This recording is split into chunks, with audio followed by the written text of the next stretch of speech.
Welcome, friends. I'm talking about controllers today, if you hadn't guessed already by the pile of controllers on my desk here. So, this is continuing my emulation series where I attempt to emulate every system from about the Atari 2600 up through about the PlayStation 3, Wii U, that era. And I'm just going to see how far I get. So, controllers, one of my goals in this project that I talked about previously was I want to recreate the experience of playing these games as much as possible. And a big part of the experience of playing the games was the controller. I mean, let's take this one for instance. This was such a unique design, still is really. The Nintendo 64. I mean, how can you really recreate the experience of playing the Nintendo 64 without a Nintendo 64 controller? You can't. So that's what I'm going to talk about today. Some of them are quite easy, as you can see. Some of them are going to present some challenges. So I'll just start off with the easy ones. Now, Nintendo has done me a huge favor here, and they have created these. These are official reproductions made by Nintendo. These are not third party. They are Bluetooth. They are wireless. They're meant for use with the Nintendo Switch, with their their virtual console, where you can actually go back on the your Nintendo Online account and play some of these based on what level of subscription you have. Also, you have to be a paid user to be able to order these. I'll talk about that in a second. But anyway, these are really easy. The Nintendo, the NES, the Super Nintendo here. This is one of my favorites right here. And then the Nintendo 64. They also produced this Sega Genesis controller. I'm not quite sure how that works with Nintendo, but as you can see, it's got the Nintendo logo, but also the Sega logo on it. And it is sold by Nintendo from their website. But that's pretty cool. But it's only the Sega Genesis. They don't have one for the Sega Saturn or the Dreamcast, which is a bummer. But the Sega Genesis is cool. And now all of these, except for the NES, they are charged by just regular USB Type-C, which is really cool. But my arms aren't long enough. The regular NES, it doesn't have the USB-C. It has the rails, just like the Joy-Con controllers for the Nintendo Switch. So to charge these, unfortunately, you either have to have a Nintendo Switch, or you can do what I did, because I wanted the Switch to remain as its own separate thing, and I wanted to have a separate charging station for these controllers. And anyway, you just buy one of these little charging docks. So that's cool. Moving on, those are the early Nintendo systems. Then we have the GameCube. So they do not actually produce a reproduction of the GameCube controller. This one is made by PowerA, and a lot of you probably know about PowerA. They're pretty popular. They make a lot of third-party accessories, and they make a lot of controllers. And this one is pretty good. I don't prefer it really over the OEM. I mean, I'm kind of spoiled with these because these are just excellent. These are very, very close, almost identical to the original look and feel of the OEM controllers, and they're wireless. And that's one of the things I wanted to do. I wanted the OEM experience, but I also wanted it to be wireless. I know I'm kind of being picky here, but that is the goal of this project. Now, this one is wireless, and it is very similar to the OEM, but it's not the OEM. There are a couple of differences. The feel, I like PowerA. I think PowerA makes decent equipment, but compared to OEM stuff, it does feel a little bit cheap. I have here for reference a GameCube controller. This is an original GameCube controller, a wired one. and it's pretty similar in form factor. A couple of things are different, like the directional pad is bigger on the Power A version, and the feel of the analog stick, that's the big thing, is just the feel. It feels different. This one feels better, in my opinion, the original GameCube controller. And one of the key differences, see, they've also managed to copy the Nintendo lights there. The triggers.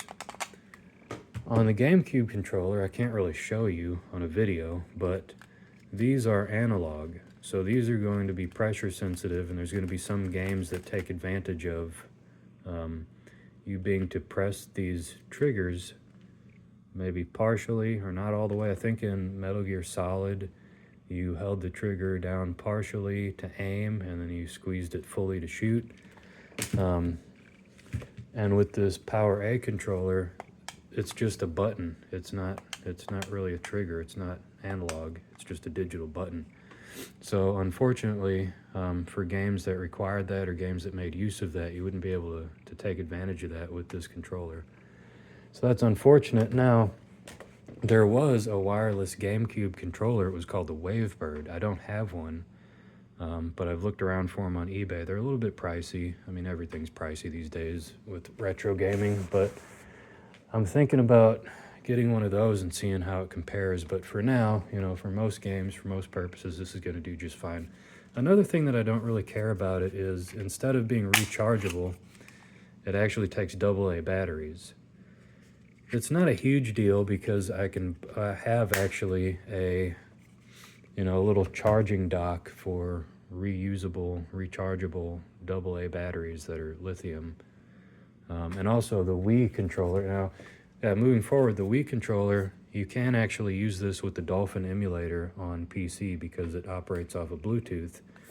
And I think it's just a special driver that you need to be able to hook it up to PC. But I think the Dolphin emulator handles that all on its own. So you can use this just directly with the Dolphin emulator on a PC. But it also takes AA batteries. So I guess since there's multiple controllers that are going to use the AA batteries, it's not that big of a deal just to have a charging dock for the AA's and use reusable, rechargeable ones. But, I'd much prefer it if this one was like the other ones and you just charged it with a USB. But can't be too picky. Another one that I have in front of me here is I've got the Xbox controllers over here. Now this is my modern Xbox Series XS controller. And the Xbox controller has pretty much retained the same form factor through the generations. So it wouldn't be too much of a stretch just to use this on all of them, especially the Xbox One. Actually, I'm not going to attempt to emulate the Xbox One because I don't think it's really practical right now to do so. But the Xbox 360 was pretty similar. It was a little bit different, but similar enough to where, it would be fine.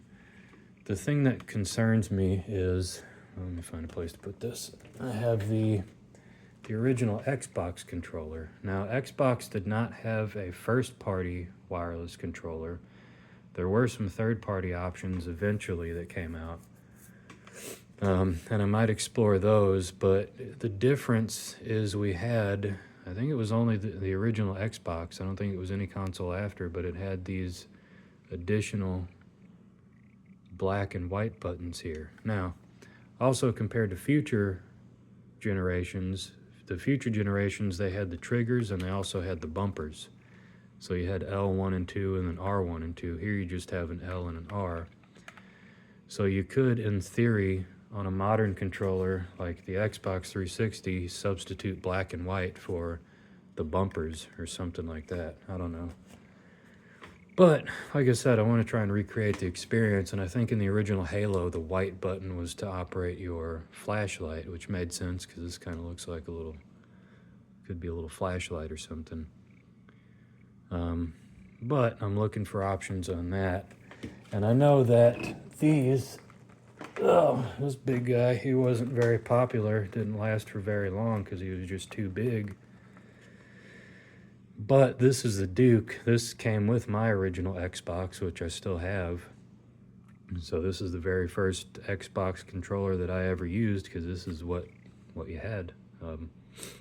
But after a couple of generations, I think or not a couple of generations, after maybe a year or so, maybe even less than that, they quit making these because people were just complaining about how chunky they were.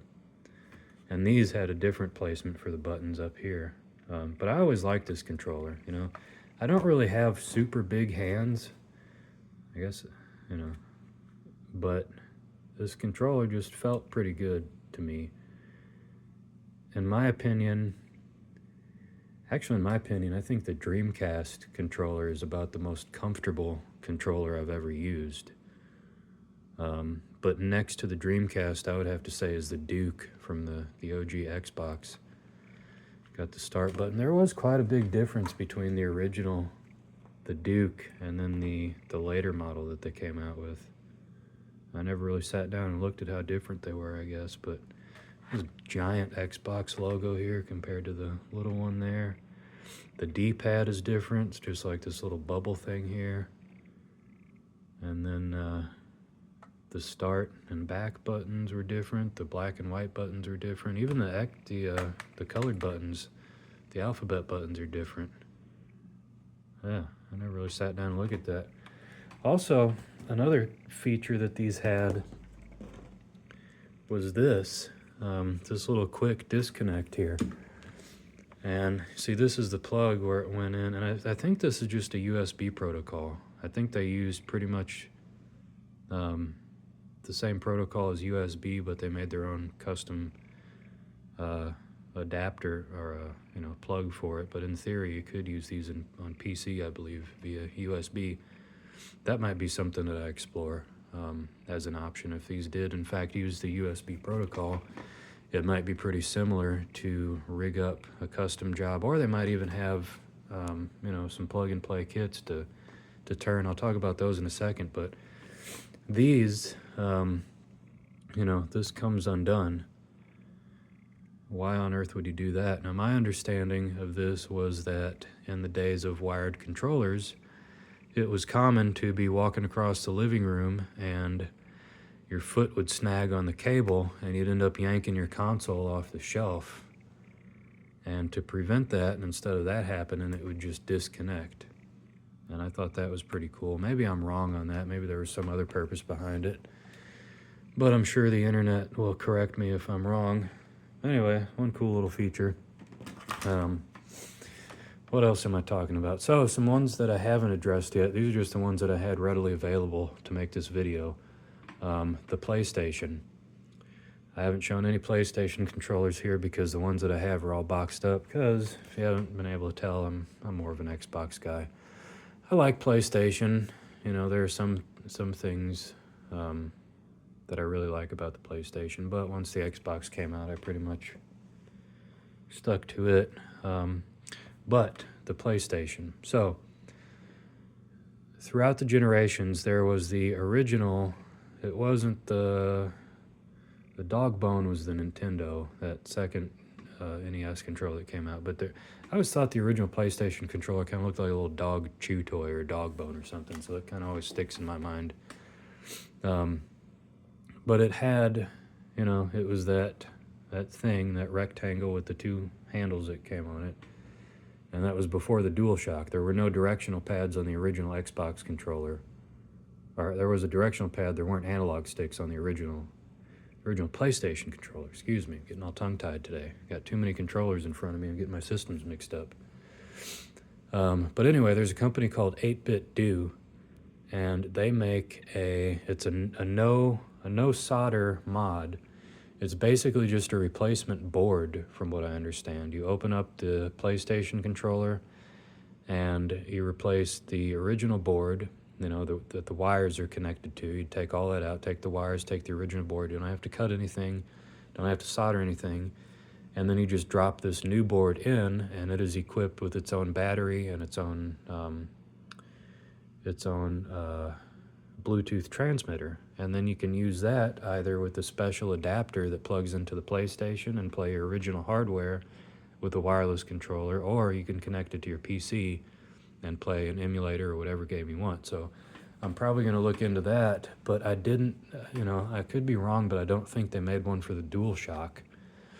Now the DualShock controller, there was a DualShock 1, which was for the original PlayStation, and PlayStation 2 had its own DualShock controller, and I think it had a wireless controller too, but I don't think that wireless controller was compatible with modern Bluetooth. And then they had the DualShock 3. And all of those, the DualShock 1, 2, and 3, they pretty much all had the same form factor. So what I'm thinking is the DualShock 3 controller, you can, from what I've researched, you can hook it up to PC with its native Bluetooth capabilities, but you need some special software to do it. And there are certain Bluetooth devices or protocols that are better than others for doing that. So I'm going to look into that more. I'll probably end up doing a dedicated video just to the PlayStation controllers because there's some quirks that I'll have to work out there. But then the DualShock 4 kind of changed the design and, it had that little screen there. So I would be happy for the original PS1, 2, and 3 if I can get the DualShock 3 controller working with Bluetooth, since it pretty much had the same form factor. I mean, there's some minute differences, but it's pretty similar, pretty much the same thing. I'd be happy just using the DualShock 3 for those, and then for the PS4, I'm not going to get to emulating the PS4 because I think that's beyond the era where it's currently impractical to emulate until we come out with better computers, but we'll see when we get there. What have I missed? The Atari. So the Atari, similar to Nintendo, they have started reproducing retro equipment.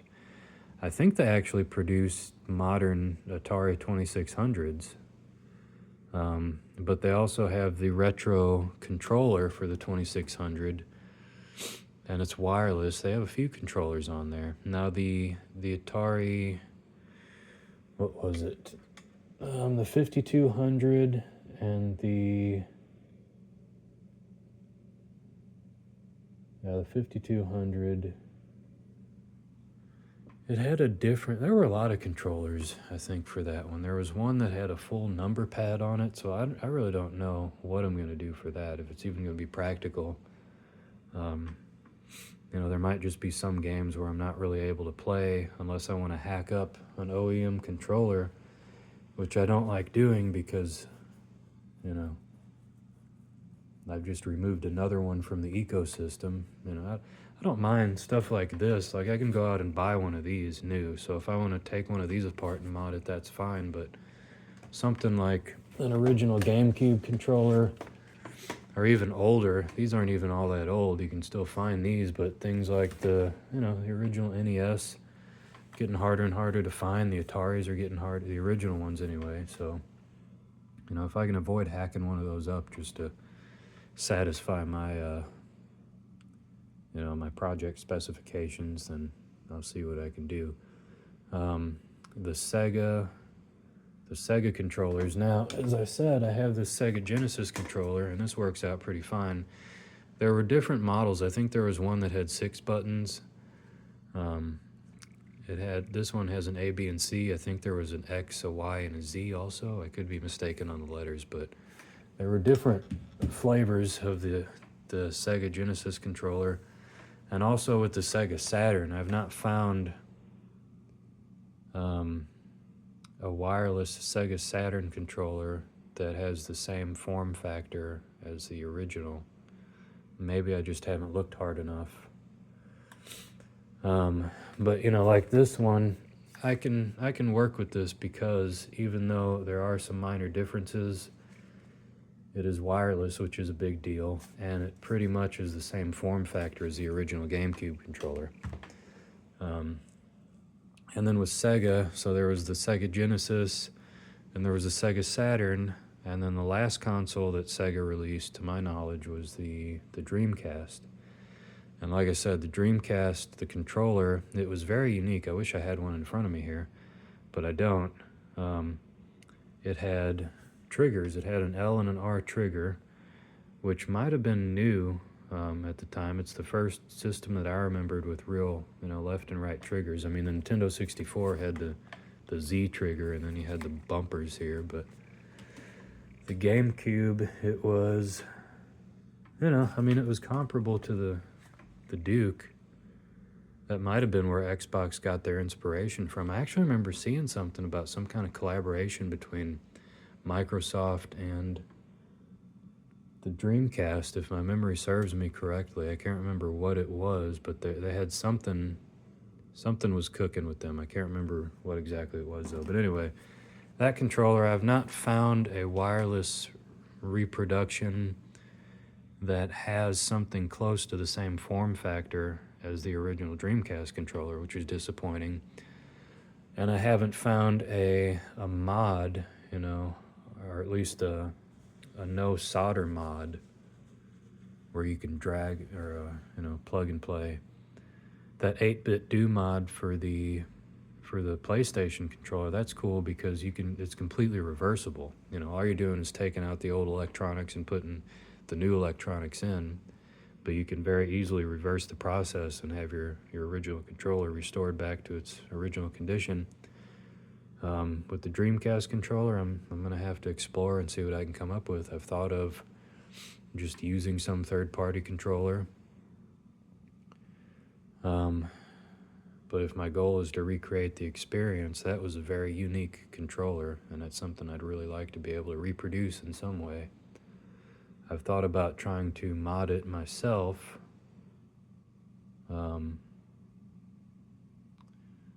That would require me to, I don't think it used the protocol that's usable on the PC.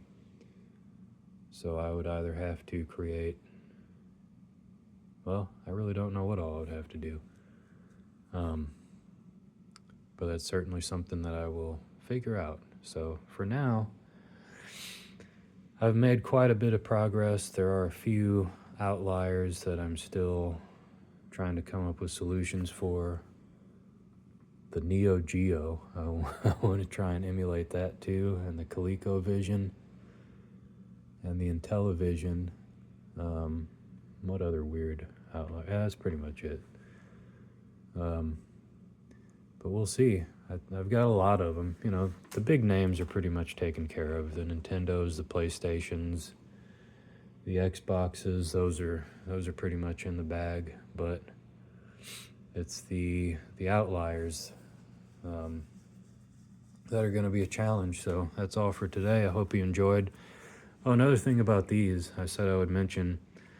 Unfortunately, to buy these, you have to be a paid subscriber to Nintendo's online service. You can't even put these in your cart for checkout. You can buy these on eBay. People buy them and turn around and sell them for inflated prices on eBay. But these are, I want to say this was like $50, $60, something like that. They're not cheap. Not exactly cheap on their own. And you're also limited to 4. Like with my account, I can only buy 4 of these, which is kind of crazy. But Nintendo has always been weird. They've always been very, very exclusive and very weird about their stuff, and I understand why. Maybe I'll do a video about the history of Nintendo and talk about why they do some of the things that they do, even to this day. But anyway, that's about it. Look forward to future updates. Later, my dudes.